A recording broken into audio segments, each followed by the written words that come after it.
Image of the Attorney General's office that seemed to be very terrible. And I'll tell you, there's somebody who in any jurisdiction he should have resigned by virtue of what he did with the Japas trial. In any jurisdiction he should have resigned.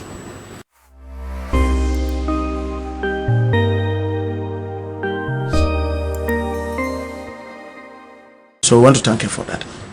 That being said, you see, I've always had a problem with Godfred Dame.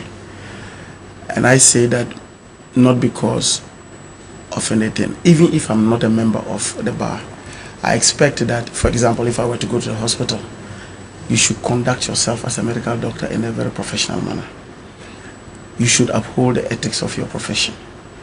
If I were to come and talk to a journalist like you, I expect you to hold the, what do you call it, the ethics of your profession. This is a gentleman who has in any way created an image of the Attorney General's office that seemed to be very terrible. And I'll tell you, there's somebody who in any jurisdiction he should have resigned by virtue of what he did with the Japas trial. In any jurisdiction he should have resigned. He has no moral right to even sit down and talk about anything. For such a person to go to the Supreme Court and be talking about the fact that either the Speaker or his representatives or legal representatives were disrespectful to the court, he should be the last person to be making those comments. And just as Martin Pegu said, you did not even know exactly what the circumstances were.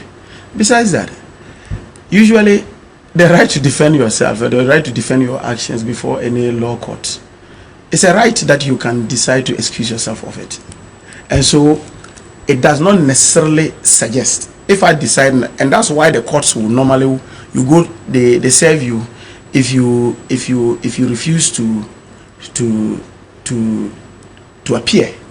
They rule, because it means that you have exercised the right not to defend yourself, and so the court goes ahead to it. That does not in itself mean that that's disrespect, but every time he wants to play to the gallery, and these are some of the things he does, and it appears to be going on. And if you look at him, from every bit of his actions, you see crime all over the place in the way he behaves. Crime all over the place. And I tell you, look, what was the crime in this case? Listen to me. Of course, the fact that what he did with the Japa case is clear. What do you call it? Case for trial. It's a clear case for just prosecuting him. But you see, we're in a system where these things happen. But I'll tell you, and I'm assuring you on this, that you will see the other side of Dame post January 7th. The other side? Yes, the side that people do not know. Which is? Look, that's what I'm saying. I said the side that people do not know. That's what I'm just telling you. So don't be in a hurry to get it now. But I'm saying the other side that people do not know about Godfred Dame. You will see it post January 7th. But just to indicate that he wants to always take advantage of some of these things and then deal with them. But now to the issues. Look, I was excited when I do not know the reasons why Mr. Speaker did not go, because the issue has to do with Mr. Speaker, Parliament and that, and I cannot pretend to know the reasons why his representatives did not go. But I was excited when he didn't go. Why? Look, I'm telling you, why do I go to a place when I know that I'm not going to have fair trial? Why do you say that? I'll tell you. And I am happy that today we are discussing this. I know by now, because it's a huge media house, you have come across the issue of what they call it, the Mo Ibrahim survey, the index that they made. That in 7 years, Ghana's judicial independence has moved from 100 to 50%. That's how bad it is. In 7 years. And so when you have a situation, you see, sometimes when a court, or even the Supreme Court for that matter, makes a ruling, you see, you can test the reasonableness of it by the reactions of people. Because see, God has granted all of us common sense. All of it. That is a lack that we all have. That God has granted all of us common sense. So even if I am not a lawyer, when you are speaking and you are making a judgment, I look at the substance of what you are saying. And on the basis of that, I can assess the reasonableness of it. And consistently, the Supreme Court seems to be making up rulings that seem not to sit well with the common sense Ghanaian who says that and says, look, this thing you are making doesn't make sense to me. And that's why it reflects even in the survey Which rulings are you referring to? Oh, all the, let's even take the, because we are dealing with one particular thing now. Why on earth? You talk to all the lawyers and they tell you that you, first and foremost, there was no case before you. You get up and place an injunction. You place an injunction on basis of some orders from the court. This was an independent, what do you call it, constitutional body that had made a ruling. You mean the stay of execution? The stay of execution. All the lawyers had to speak to all, even their own lawyers had written extensively about it, about the fact that it just didn't make sense within the legal, what do you call it, practice. And so, when you have situations like this, it becomes a bit discomforting. But let me tell you something. You see, the issue that is before Parliament is not a legal issue, it's a political issue. Yes. It's a political issue because, you see, the issue before the court or the one before Parliament? The one before Parliament that has finally ended up. It's a political, it's not a legal issue. You see, you can go and, for one reason or the other, go to court and say that, yes, you want to be seen and recognized as the majority because those seats cannot be declared vacant. You can do that. You have less than, say, a month to an election. You have serious business that you need to conduct. You have Supreme Court judges that you need to approve. You have tax waivers that you want Parliament to approve. You have about 8 bills that you have brought to Parliament to establish public universities. And as a leader of government business, you will have to make a choice as to whether in these dying moments of the regime, how do I get this done? Should I insist on just being a majority leader, or should I find a way of negotiating with my partners? And I will give you an example on that to get these things done. You know, the last record, not this just one, the last record, there were items that were brought before us for a record. In all the items, it was only the IDA loan, the $250 million loan, that was supposed to support the energy sector, that was dealt with. You know why? Why? It was because the parties, what do you call it, when we met, the NPP knew that they didn't have the numbers. Because as we speak now, they cannot garner 30 people to Parliament.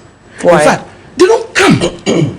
Even at the time when this case happened and everybody was coming to Parliament, because you know when these things happen, they could not get up to 20 people. Where are they? They won't come. You see, why wouldn't they come?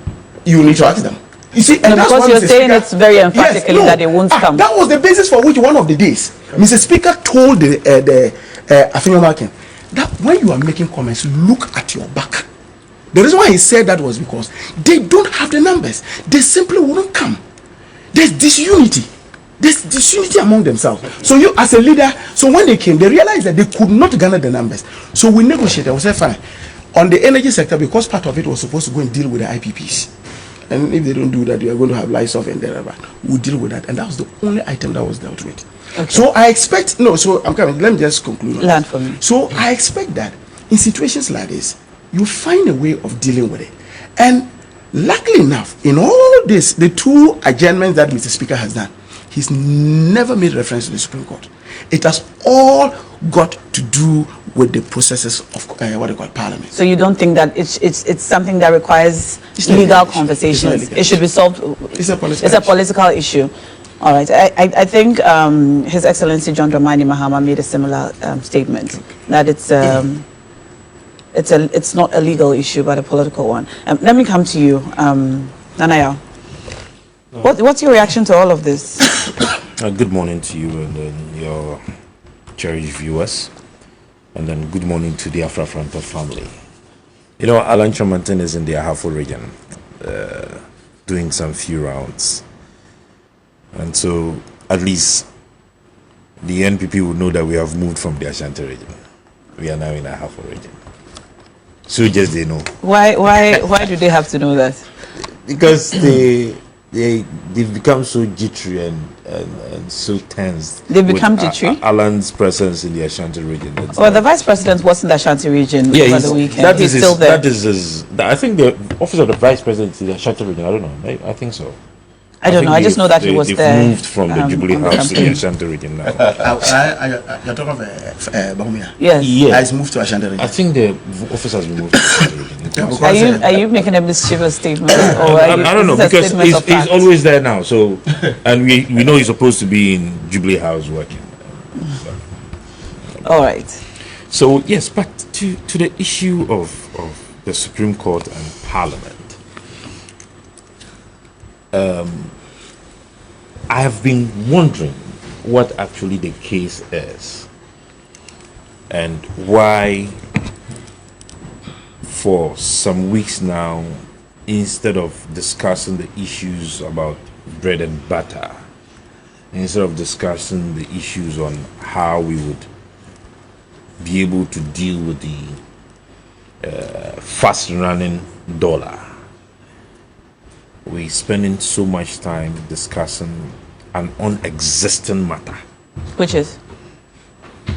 I'm still wondering what is in court.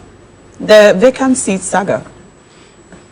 You see, I asked, when I was coming, I decided to do a little inquiry. I asked a few people some questions. Haruna Idrisu made a statement of wanting to move a motion in Parliament on a political platform. All right. Now, they come to Parliament, and before they are in Parliament, Afenyo Makins is in court.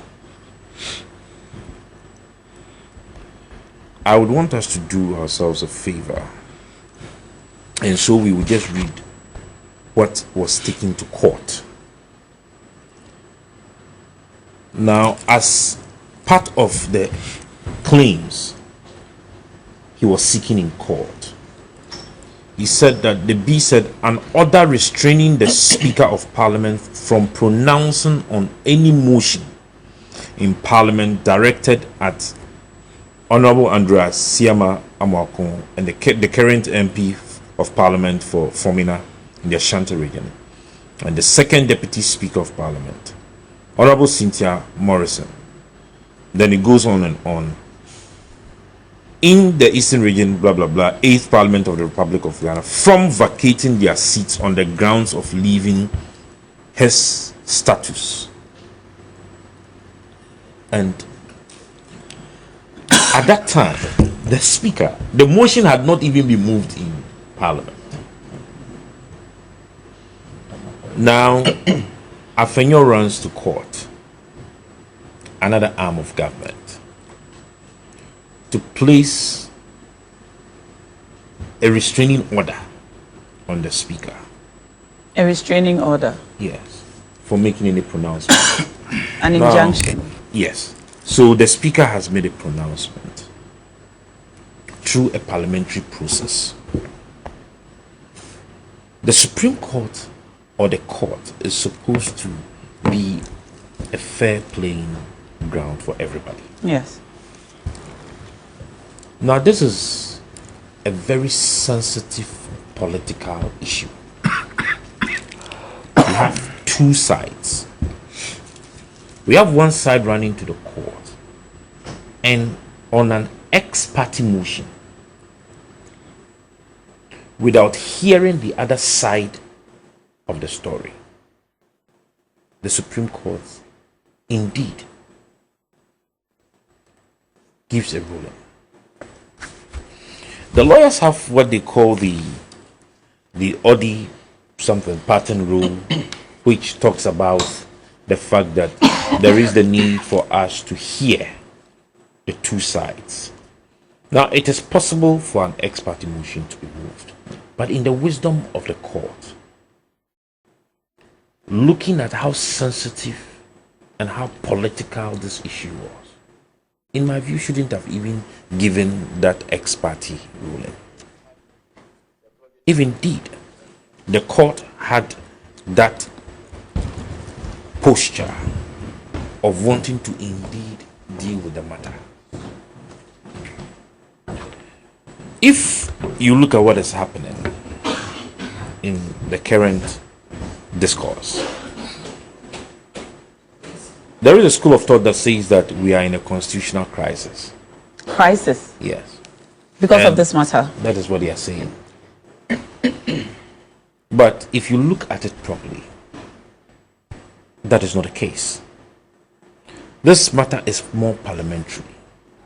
There is a procedure which indeed, if Afenyomakins and the leadership on the other side wanted to deal with the matter, they would have gone through. But it also has specific provisions in the Constitution, which lends itself to interpretation by the Supreme Court. The specific provisions have not even been triggered. Why do you say that? Because by the Speaker declaring the seats vacant. Afenyo was in court before the Speaker even, the motion was moved in Parliament. Afenyo went to court before the motion was moved in Parliament. Before. Yes. Before which motion was moved in Parliament? To court on the 15th. For the ex-parte motion, for the substantive. For the substantive matter. Yes. Speaker made the declaration on the 18th. Okay, I would have to verify the dates that you are providing. Now, I would have to check. Yes, please. Yeah, do. I'd have to check. I'll forward the documents to Shadrach so that you can see it. Now, the issue of the matter is this: when the court had given the restraining order, when the court had given the order asking the Speaker to stay execution. To stay execution of what? And I keep asking. On the other hand, to stay the execution of the declaration of the 4 seats vacant. On the other hand, Parliament does not work just like that. Parliament has procedures it works with. Administrative procedures for that matter. Parliamentary procedures, whichever way you want to put it. Now, there is a procedure in which they went through for the Speaker to be able to then the Speaker was able to declare the seat vacant. When a court has given its orders, it is proper that that same procedure is followed. You don't just go to Parliament and give instructions. When you have gone to Parliament, after the prayers, the other thing that the Speaker does is either in the order paper, that is the business for the day. The order paper contains the business for the day. It is only, I stand for correction, what I know is that it is only the items on the order paper that are able to work out during the day or that sitting. If any other thing is outside of the order paper, you need to catch the attention of the Speaker to be given special clearance to be able to raise it. Now, if indeed the order of the court had been served and they wanted the Speaker to carry out the orders of the court, that day when they walked out on Ghanaians, I will not say they walked out on Parliament, they walked out on Ghanaians. All right. They should have been in Parliament to push that agenda, that the Speaker takes a look at that orders from the Supreme Court